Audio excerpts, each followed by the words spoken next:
And a blessed morning to you, Jenny. Ayan, a blessed morning to you, Jenny, anak. Happy birthday sa'yo. Patuloy kang ingatan ng Panginoong Diyos at pagpalain.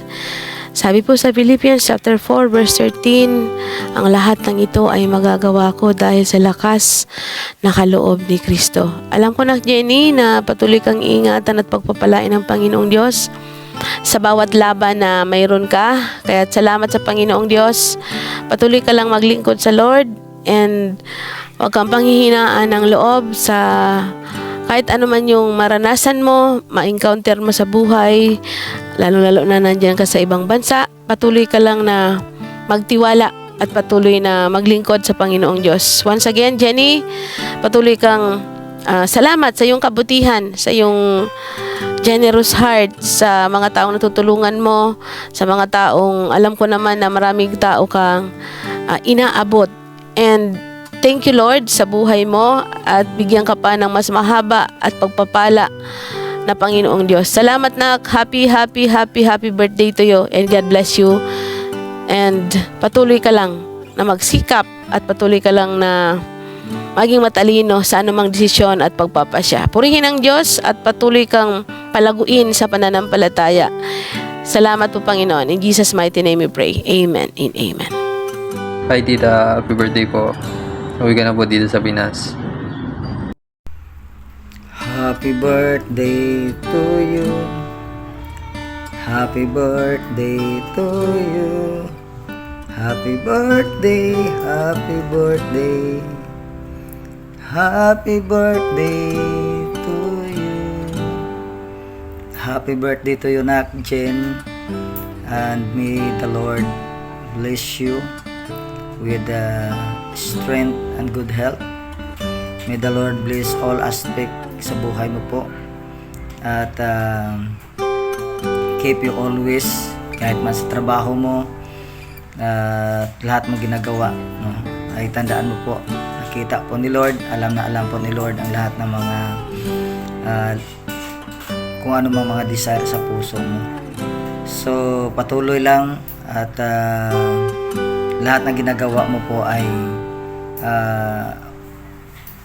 ibalik po sa ng Panginoon. Mayroon pong lahat po na itinanim mo po ng kabutihan ay talagang mag-aani ka sa tamang panahon.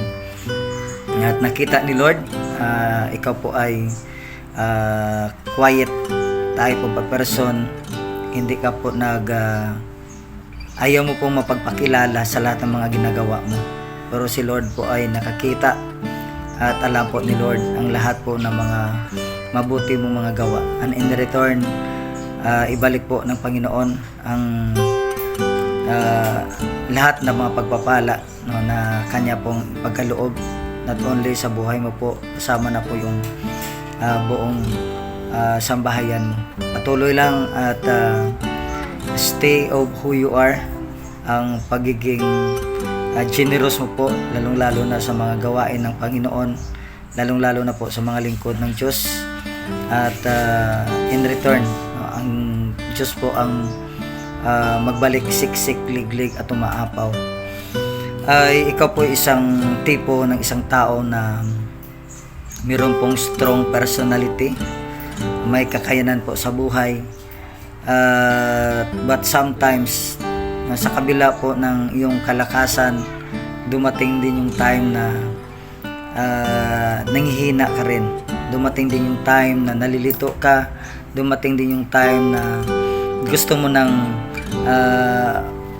gusto mong mag give up or mag-stop na sa lahat ng mga bagay kung saan nagkaroon ka po ng mga dumating yung time na nanghihina tayo. At naranasan din minsan na akala po natin ay nobody care, and sometimes naranasan mo rin na pagod ka, at naranasan mo rin na nagkaroon po ng mga confusion sa mga bagay na ginagawa mo. But always remember, since you accept Christ as your Lord and Savior, since you trust in Him, since you are you make your life available for God's glory, for the ministry, ay tandaan mo po, no? Ito po ang pangako ng Diyos sa Psalms 32:8.